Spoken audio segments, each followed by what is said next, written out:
ஒன்று இப்படியானால் யூதனுடைய மேன்மை என்ன? விருத்த சேதனத்தினாலே பிரயோஜனம் என்ன? 2 அது எவ்விதத்திலும் மிகுதியாயிருக்கிறது.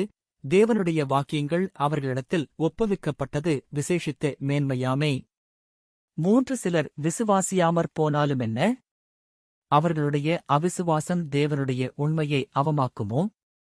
4 அப்படியாக்க மாட்டாது. நீர் உம்முடைய வசனங்களில் நீதிபரராய் விளங்கவும் உம்முடைய நியாயம் விசாரிக்கப்படும்போது வெற்றியடையவும் இப்படியாயிற்று என்று எழுதியிருக்கிறபடி தேவனே சத்தியபரர் என்றும் எந்த மனுஷனும் பொய்யன் என்றும் சொல்வோமாக. 5 நான் மனுஷர் பேசுகிற பிரகாரமாய் பேசுகிறேன். நம்முடைய அநீதி தேவனுடைய நீதியை விளங்கப் பண்ணினால் என்ன சொல்லுவோம்? கோபாக்கினையைச் செலுத்துகிற தேவன் அநீதராயிருக்கிறார் என்று சொல்லலாமா? 6 அப்படி சொல்லக்கூடாது. சொல்லக்கூடுமானால் தேவன் உலகத்தை நியாயந்தீர்ப்பதெப்படி? 7 அன்றியும் என் பொய்யினாலே தேவனுடைய சத்தியம் அவருக்கு மகிமையுண்டாக விளங்கினதுண்டானால் இனி நான் பாவி என்று தீர்க்கப்படுவானேன்? 8 நன்மை வரும்படிக்கு தீமை செய்வோமாக என்றும் சொல்லலாமல்லவா? நாங்கள் அப்படி போதிக்கிறவர்களென்றும் சிலர் எங்களை தூஷித்துச் சொல்லுகிறார்களே, அப்படி போதிக்கிறவர்கள் மேல் வரும் ஆக்கினை நீதியாயிருக்கும். 9 ஆனாலும் என்ன? அவர்களைப் பார்க்கிலும் நாங்கள் விசேஷித்தவர்களா? எவ்வளவேனும் விசேஷித்தவர்களல்ல. யூதர் கிரேக்கர் யாவரும் பாவத்திற்குட்பட்டவர்களென்பதை முன்பு திருஷ்டாந்தப்படுத்தினோமே. 10 அந்தப்படியே நீதிமான் ஒருவனாகிலும் இல்லை. 11 உணர்வுள்ளவன் இல்லை, தேவனைத் தேடுகிறவன் இல்லை. 12 எல்லாரும் வழிதப்பி ஏகமாய்க் கெட்டுப் போனார்கள், நன்மை செய்கிறவன் இல்லை, ஒருவனாகிலும் இல்லை.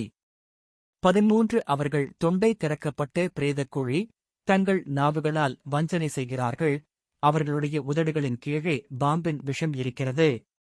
14 அவர்கள் வாய் சபிப்பினாலும் கசப்பினாலும் நிறைந்திருக்கிறது. 15 அவர்கள் கால்கள் இரத்தஞ்சிந்துகிறதற்கு தீவிரிக்கிறது. 16 நாசமும் நிர்பந்தமும் அவர்கள் வழிகளிலிருக்கிறது. 17 சமாதான வழியை அவர்கள் அறியாதிருக்கிறார்கள். 18 அவர்கள் கண்களுக்கு முன்பாக தெய்வபயமில்லை என்று எழுதியிருக்கிறதே. 19 மேலும் வாய்கள் யாவும் அடைக்கப்படும்படிக்கும் உலகத்தார் யாவரும் தேவனுடைய ஆக்கினை தீர்ப்புக்கு ஏதுவானவர்களாகும்படிக்கும் நியாயப்பிரமாணம் சொல்லுகிறதெல்லாம் நியாயப்பிரமாணத்துக்கு உட்பட்டிருக்கிறவர்களுக்கே சொல்லுகிறதென்று அறிந்திருக்கிறோம்.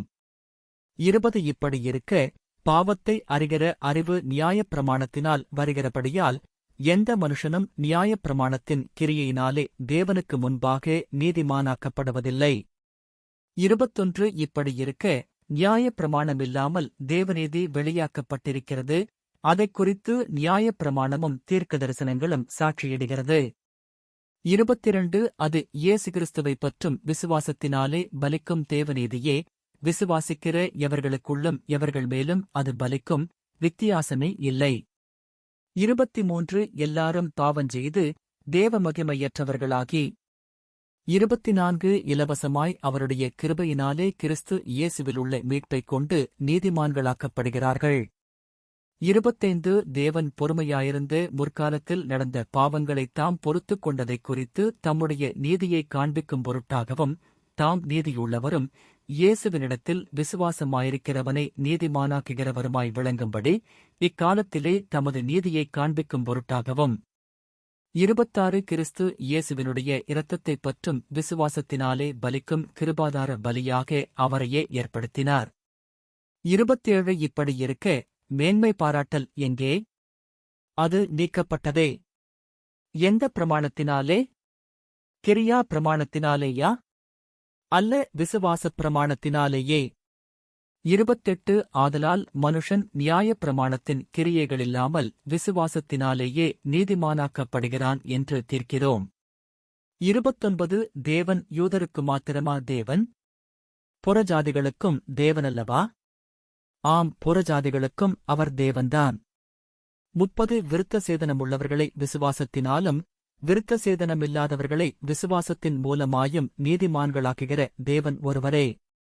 31 அப்படியானால் விசுவாசத்தினாலே நியாயப்பிரமாணத்தை அவமாக்குகிறோமா? அப்படியல்ல, நியாயப்பிரமாணத்தை நிலைநிறுத்துகிறோமே.